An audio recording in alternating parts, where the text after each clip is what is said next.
Hello, I'm Ellen, and this is day 3 of Vlog Every Day in April 2018. Today's topic, by request, is Mercury Retrograde.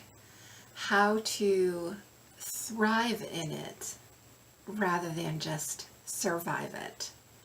So, if you're wondering, first of all, well, what the heck is Mercury Retrograde? It is a 3.5-week juncture that occurs about 3 times a year, and we're actually in the middle of one right now. It began on March 22nd, I believe, and it runs through April 15th. During Mercury retrograde, there can be challenges with communication. That can mean emails, texts, what you're sending out in the world from a social media aspect, phone calls, conversations, anything to do with communication, I just heard can ricochet. And so when we think about a ricochet, what I'm being shown clairvoyantly is, let's say that a gun is fired and a bullet ricochets off something. Rather than hitting its target, and let's suppose that the target is something like for target practice, okay? Not a person, not looking to cause destruction, and yet the bullet ricochets. And then we have no idea what it's going to hit, who it might hit, and what destruction it actually might cause. Okay?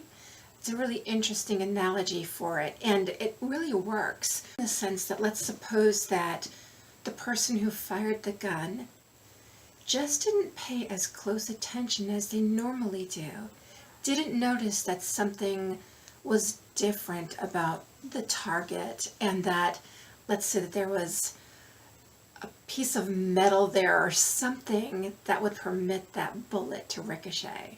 They just didn't stop and take that extra measure to make sure everything was on the up and up. They assumed it was on the up and up. It's the same thing with how we talk to each other. This isn't saying, by the way, that we need to edit ourselves, that we need to not be honest or anything of that nature. We just need to be aware that what we are communicating is really what we want to communicate. If we write an email, rather than just hitting the send button, actually reread your email. Did you forget to say something? Did you leave out words here and there? Is your grammar crap for some reason? Do you need to spell check? Because sometimes words, let's take the spell check thing, sometimes words that we misspell, we end up with another word that has completely different meanings. And so in the context of a sentence, the meaning of the sentence then changes completely. And it may be nothing that we want to get across. Okay? The other thing that Mercury retrograde's energy can affect is travel. And again, any form of travel. From getting into your car and driving to the post office, the grocery store, or calling for an Uber or a taxi, or getting on a bus or a plane. And so, much as with communication, the term check yourself before you wreck yourself comes up in both instances, which is funny. With travel, it's a matter of, again, just double checking. It's like with that email, rereading it before you send it. With your travel plans, double check that the store you're going to is actually open. Double check that the address you gave for the Uber you called is correct. make sure that your plane tickets are the correct time. It may be that combining travel with communication, let's say that you thought that you booked your plane to depart at 11 o'clock and actually it's departing at 1 o'clock. So things like that, just to really double check. It's a very practical application that we perhaps take for granted. Anything else to say with travel? No, I guess not. As far as business goes during Mercury retrograde, a number of astrologers will suggest not signing any important contracts during Mercury retrograde, and that's a reference to the communication side of things.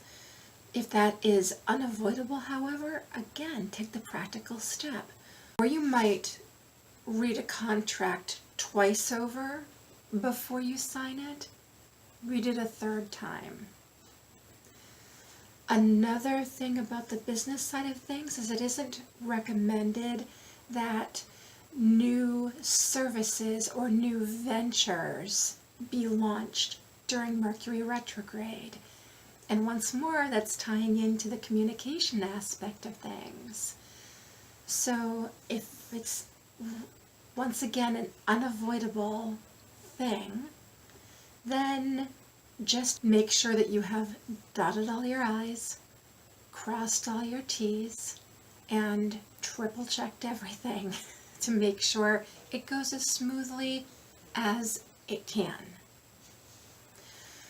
So another aspect of Mercury retrograde, which is a lot less tangible, is how it can affect us from a very personal level, a mental, emotional level especially. And Mercury retrograde has a definite vibe around bringing up stuff from the past and showing it to us again. It's like a repeat button. It may be that something that really bothered you from the past that you thought that you had gotten over and put to rest just rises up again, and it feels like it's a fresh wound. And so that tells you that, guess what? There's more work to be done. And that's called shadow work. That sort of work is shadow work. With Mercury retrograde, one of the things I think of and hold as a context around it is re the heck out of everything. R-E. Re the heck out of everything. So rather than creating, recreate. Rather than forming, reform. Rather than making something new or doing something new, renew something you've already done.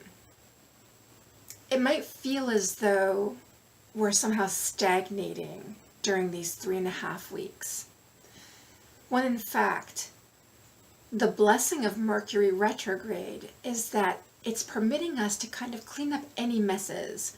It's giving us an opportunity to revisit things that perhaps we've been avoiding and face them, address them, resolve them, so that we can move forward unencumbered, or at least less encumbered. So when people start freaking out about Mercury retrograde, I like to apply the brakes and remind them that it really isn't a freak out situation unless you choose to make it so. If you want things to go to hell during Mercury retrograde, it won't take much to let that happen. If you want to sail through Mercury retrograde, or at least walk through it in grace, be practical. be aware, allow for those shadows of the past to come up, and rather than stuffing them down because it's uncomfortable, deal with them. Just take care of business that way.